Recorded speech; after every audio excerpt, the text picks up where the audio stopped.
여러분, 이게 사람마다 소위 말하는 우선적인 필요가 이렇게 다 각자가 다 달라요.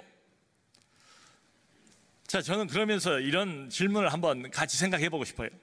그렇다면 우리 하나님은 어떨까? 하나님의 우선적인 필요는 뭘까? 이것도 대답을 얻으려면 내 입장에서 생각하면 이게 대답이 안 나와요. 종종 엉뚱한 오해를 하게 됩니다. 하나님의 입장에서 이걸 생각해 볼 필요가 있습니다. 우리 하나님에게 가장 중요한 것, 우선적인 것은 뭘까? 그게 바로 11절이에요. 여기에 본격적으로 하나님의 최우선순위가 드러나 있습니다. 자, 여기 보면 바울이 지금 위기 상황에 몰렸잖아요. 겨우 병영 안으로 몸을 피한 상태 아닙니까? 우리가 지난주에 이 본문을 봤어요. 근데 오늘은 11절에 좀 집중해서 좀 더 생각을 해보려고 합니다. 근데 밤중에 주께서 나타나셨대요. 그럼 바울 곁에 서서 말씀을 하셨대요. 여러분, 주님이 이렇게 나타나는 경우가 왕왕 성경에 나옵니다. 사도행전에도 뭐 여러 군데 나오죠. 베드로에게도 나타나시지만 또 아나니아에게도 나타나시고 그리고 바울에게도 나타나시고, 구약 성경에도 보면 종종 여호와께서 선지자들에게 영감받은 사람들에게 나타나세요. 그런데 그런 표현들을 그런 장면들을 이렇게 보면 주로 이렇게 등장하는 표현이 이겁니다. 말씀을 하시는데 주께서 이르시되, 아니면 주께서 환상 중에 말씀하시되, 이렇게들 대부분 표현을 하고 있어요. 주께서 바로 옆에 서서 말씀하셨다, 이런 표현은 굉장히 드문 표현입니다. 그런데 이날 밤은 특별한 밤입니다. 특별한 시간입니다. 주님이 바울 바로 곁에 섰대요. 그러니까 그 장면을 한번 상상해 보세요. 오죽했으면, 얼마나 중요한 시점이면 주님이 직접 옆에 서셔서, 앉은 것도 아니고 말이죠, 서서 바울에게 힘을 실어주시는 그런 장면입니다. 가장 그 어느 때보다 가까이 오셔서 서서 바울에게 말씀하신 장면입니다. 지금 바울은 몰릴 대로 몰렸습니다. 사방에서 사람들이 바울을 죽이려고 덤벼들어요.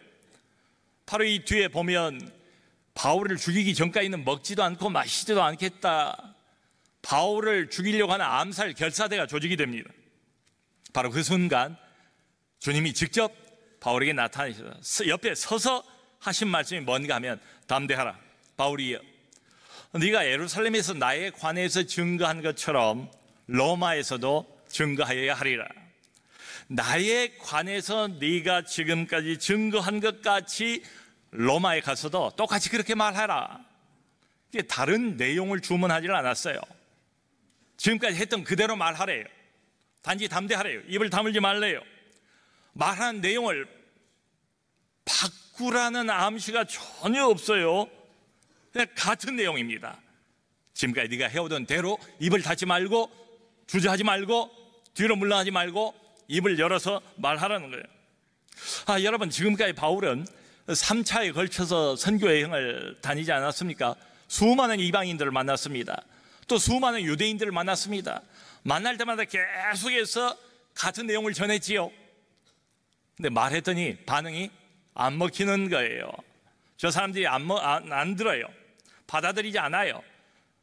안 듣는 건 고사하고 뭐 죽이려고 하는 경우가 또 얼마나 많았습니까? 이게 복음이니까 바울은 어디를 가든지 기쁜 소식, 하나님의 굿 뉴스, 복된 소식을 전하는 거지요. 근데 우리에게는 이게 복음이지만 상대방에게는 복음이 아니에요. 황당무계한 소리, 허튼 소리, 거짓말, 이렇게 느끼는 거예요. 자, 여러분, 그럼에도 불구하고 교회는 이때나 오늘이나 2000년 동안 계속해서 어떻습니까? 같은 걸 말해오지 않았습니까? 복음의 내용이 바뀐 적이 있습니까? 우리가 다른 메시지를 세상에 알린 적이 있습니까?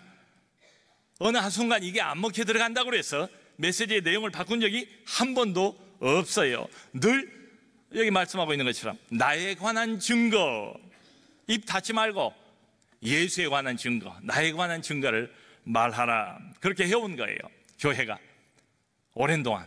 왜요? 여러분, 이유는 간단합니다. 인간의 필요는 2000년 전이나 오늘날이나 똑같아요. 문명은 발달하고 문화는 바뀌고 사람과 세태의 흐름은 달라졌을지 몰라도 궁극적으로 사람이 필요로 하는 것, 모든 인간의 최우선적인 필요, 이건 똑같은 거예요.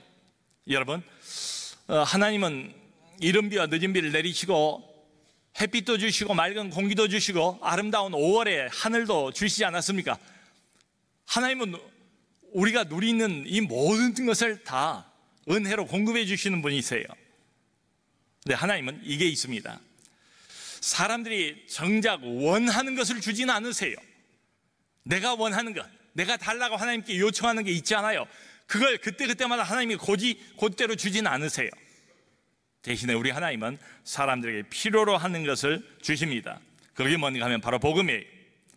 하나님과 화해하는 것이,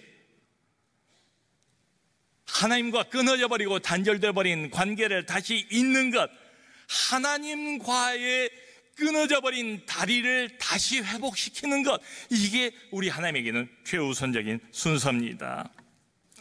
이사야서 55장 7절을 보면 하나님께서 이렇게 사람들에게 하소연을 하십니다. 악인은 그의 길을, 불의한 자는 그의 생각을 버리고 여호와께로 돌아오라. 그리하면 그가 긍휼히 여기시리라. 우리 하나님께로 돌아오라. 그가 너그럽게 용서하시리라. 여러분, 구약 성경을 보면 이 단어가 많이 등장합니다. 슈브엘라이, 슈브엘라이. 선지자의 입을 통해서 하나님께서 영감받은 선지자를 통하여 사람들에게 외치고 있습니다. 슈브엘라이, 슈브엘라이. 내게로 돌아오라, 내게로 돌아오라. 이 말씀을 반복하세요. 다른 말을 안 하세요. 이게 모든 문제의 근본이고 이 모든 문제를 해결할 수 있는 유일한 해결책, 슈브엘라이, 내게로 돌아오라는 거예요. 여러분, 예수 그리스도를 통해서 살아계신 하나님께로 다시 돌이키는 것, 이게 바로 복음입니다. 2000년 아니 그 이상의 시간이 지났지만은 하나님은 이 복음의 내용을 조금 더 바꾸질 않으세요. 예수에 관한 일, 예수 안에서 벌어진 일, 예수를 통해서 하나님께서 하신 일, 이게 바로 복음입니다. 그러니까 우리 하나님께서는 시대에 맞추어서 그때그때마다 사람들의 입맛에 맞게 복음을 바꾸질 않으세요. 현대인들의 감각에 좀 맞추어 주시면 좋을 텐데 그렇게 안 하세요. 이런 이야기를 듣고 쉽게 마음을 열고 거기에 마음이 끌리고 이성적으로 논리적으로 납득이 되고 이럴 사람들이 얼마나 있겠습니까?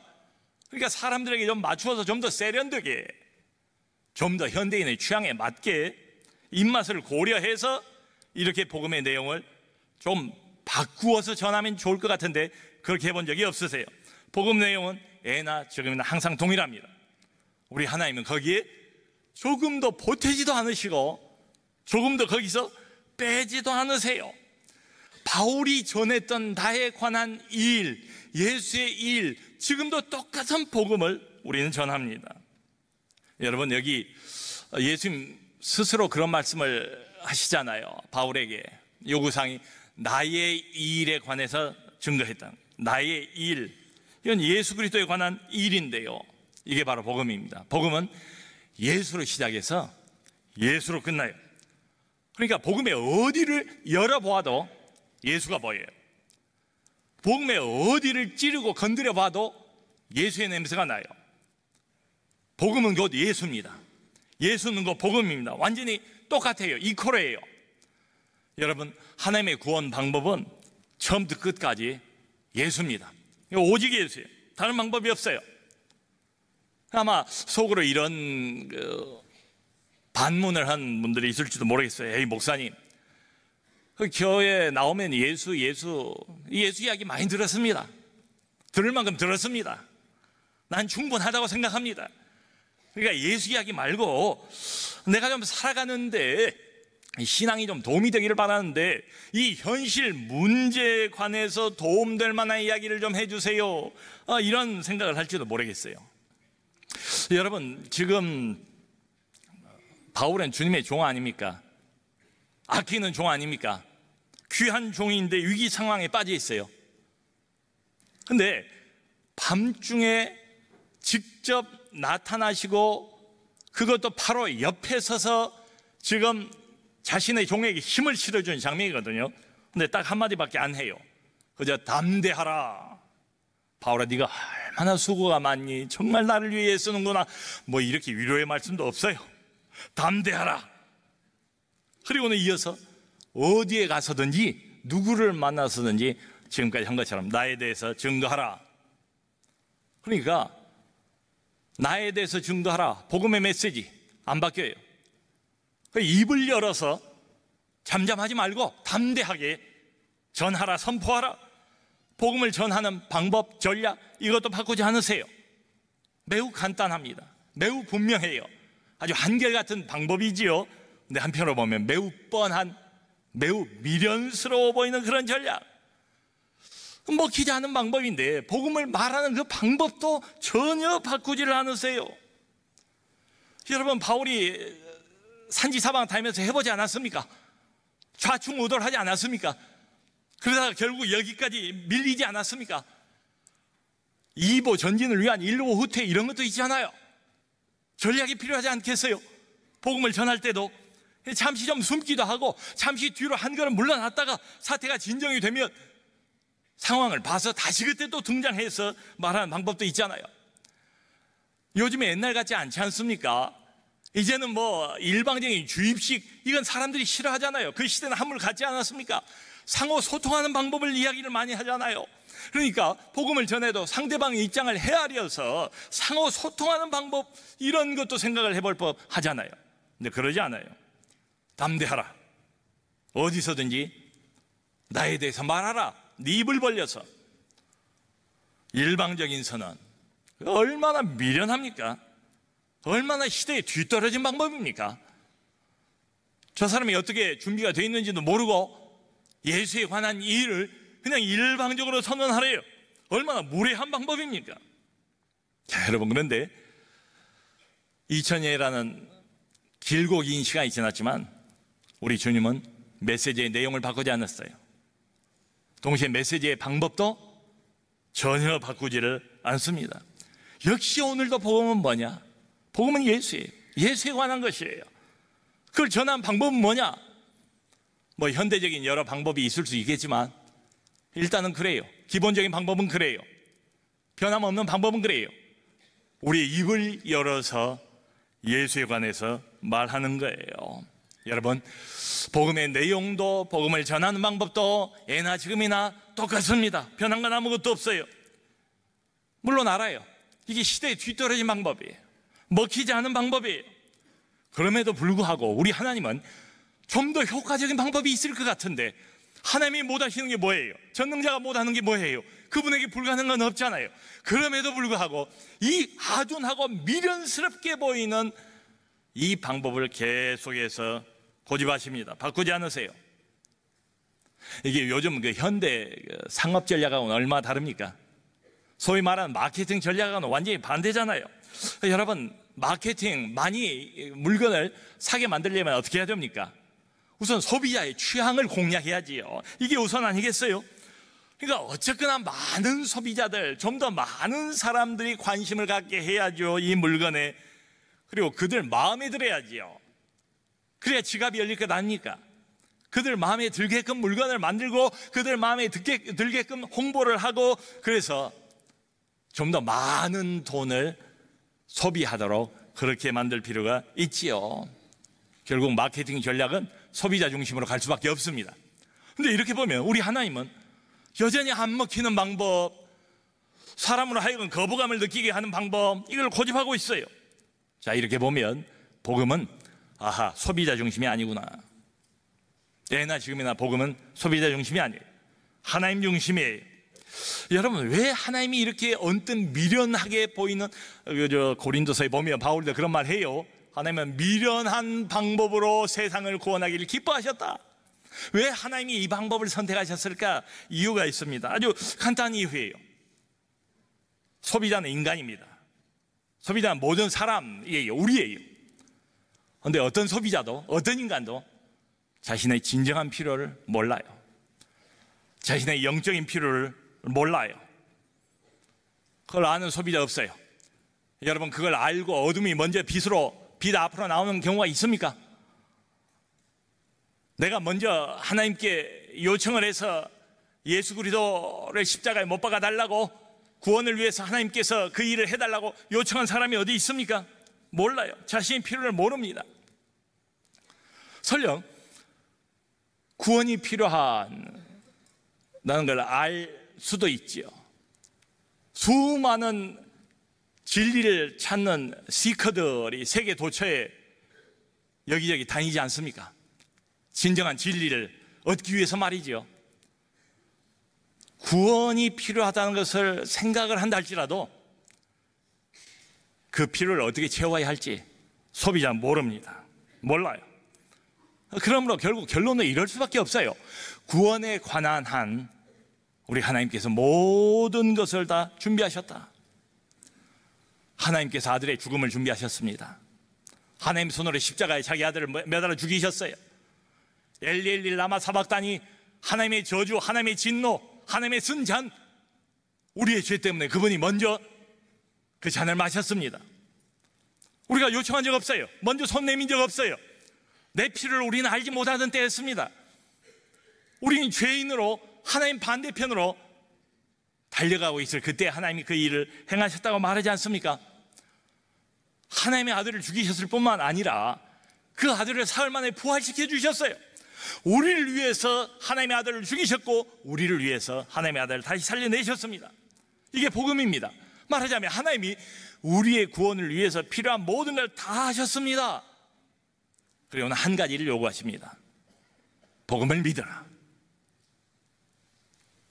그 일을 우리가 하는 거예요. 우리의 입을 통해서 이제는 예수에 관한 증거를 하기를 원하십니다. 엊그제 그 금요일 날 저희 기도회가 있었지요. 한 달에 한 번 주로 마지막 주에 간증을 듣습니다. 아무리 교우들 중에 하나님의 은혜스러운 이 간증거리를 가지고 있는, 하나님의 신령한 이야기를 안고 있는 분들이 굉장히 많아요. 들을 때마다 은혜가 돼요. 제 설교보다 훨씬 나은 것 같아요. 간증 한 번이 훨씬 마음에 와닿습니다. 삶에서 받고 누린 하나님의 은혜니까 더 실감이 나지요. 그때 저희 교회 그 집사님 두 부부가 남편과 아내 두 분이 나오셔서 간증을 했는데요, 참 감동적이었습니다. 여러분도 꼭 들어보시기 바랍니다. 그 4년 전 본인이 52세 때에, 이제 아버지 말씀입니다. 본인이 52세 때 생일날 아들 둘을 키우는데 아들이 편지를 보냈더래요. 장문의 편지인데 그게 뭔가 하면 아버지가 52세가 됐잖아요.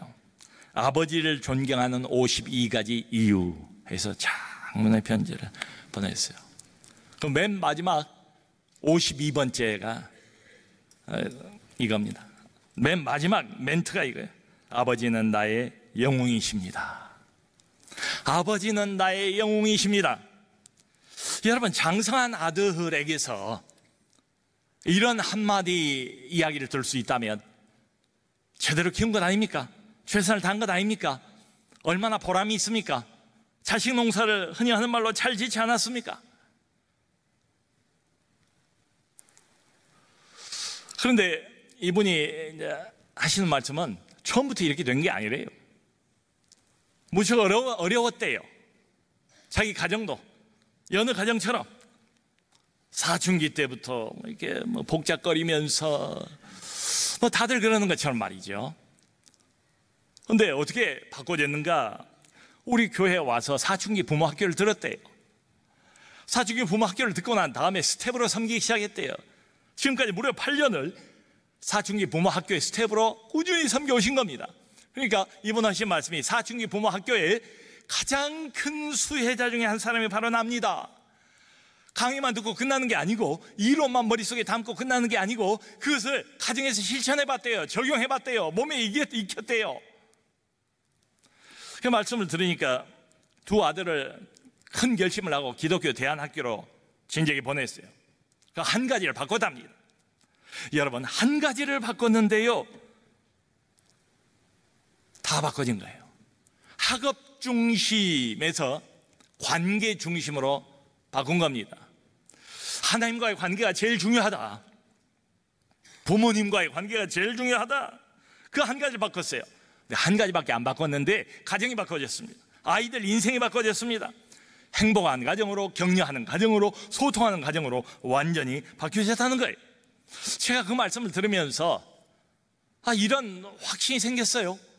그렇다, 인생을 행복하게 사는 비결, 가정을 행복하게 만드는 무슨 방법, 비결 여러 가지가 있겠지만은 그걸 어떻게 다 우리가 지킵니까?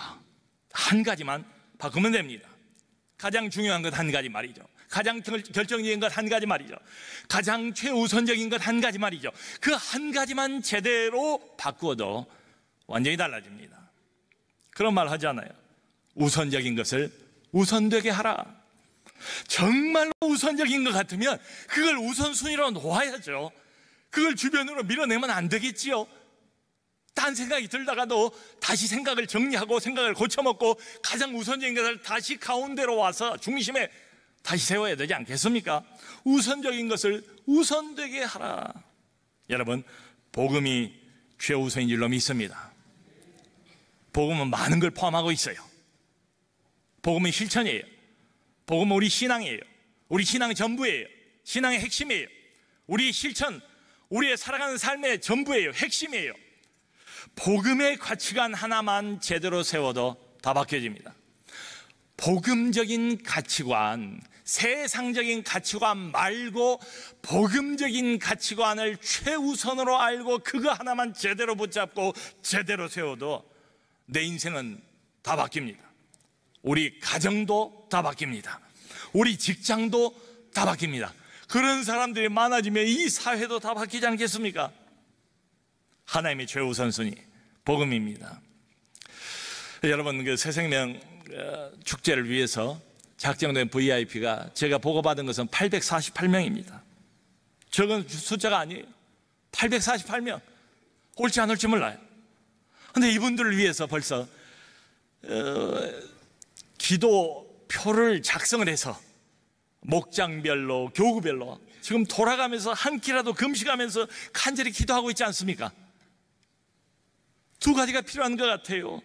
그 누가복음 15장을 보면 죄인을 향한 아버지의 마음이 어떤 것인가가 잘 나타나 있어요. 99마리 양을 내버려 두고 한 마리 잃어버린 양을 찾기 위해서 온 밤을 새워서 온 산을 헤매고 다녀서 목자가 기어이 그 양을 찾아서 어깨에 둘러매고 왔을 때 그 기쁨, 아무것도 회개할 것 없는 의인 99사람보다 죄인 한 사람이 정말로 마음을 돌이켜서 하나님 쪽을 향하면, 정말로 그 사람이 회개를 하면 하늘에서는 천국 잔치가 벌어진다. 이게 아버지의 마음이라는 거예요. 한 사람의 죄인만이라도 더 하나님의 품 안으로 돌아오기를 바라는 아버지의 마음, 지금도 우리를 통해서 슈브엘라이를 온 세상에 외치고 계시는 하나님의 마음. 여러분, 요한복음 4장을 보면 예수님이 그런 말씀을 하지 않습니까? 제자들에게 보라, 휘어져 추수하게 되었도다. 요즘같이 교회가 인기 없는 시대에 누가 이 복음을 믿을까? 내가 예수 이야기를 내 입을 벌려서 말하면 나를 이상한 사람으로 보지 않을까? 얼토당토하는 소리를 하는 안 그런 사람인 줄 알았더니 엉뚱한 사람으로 이렇게 낙인 찍히지 않을까? 이런 두려움이 있는 시대를 우리가 살잖아요. 안 그럴 것 같은데 주님의 관점은 다른 거예요. 보라, 휘어져 추수하게 되었도다. 이미 익을 대로 익어서 낫을 대기만 하면 그냥 쓰러져서 하나님 품 안으로 돌아올 이런 영혼들이 참으로 많이 있다. 여러분, 우리가 할 일 기도입니다. 영혼을 우리가 좌지우지 절대로 못해요. 될 것 같은데 안 돼요. 근데 또 안 될 것 같은데 됩니다. 하나님께서 손수 그 영혼을 움직여 주시도록, 그날 오고 싶은 마음이 들도록, 왠지 모르게 내가 교회 생각이 나고 왠지 모르게 끌리고 왠지 모르게 가고 싶은 그런 마음이 들도록, 그리고 이상하게 그날 그 시간은 시간이 비어요. 올 수 있는 여건과 환경을 만들어 주옵소서. 여러분, 바울에게 말하는 것처럼 주님이 동일하게 우리에게도 말씀하고 있지 않습니까? 담대하라, 담대하라. 나에 관한 증거를 절대로 입을 닫지 말고 어디서든 누구를 만나든 전하라. 복음이 최우선입니다. 사람들의 최우선 복음입니다.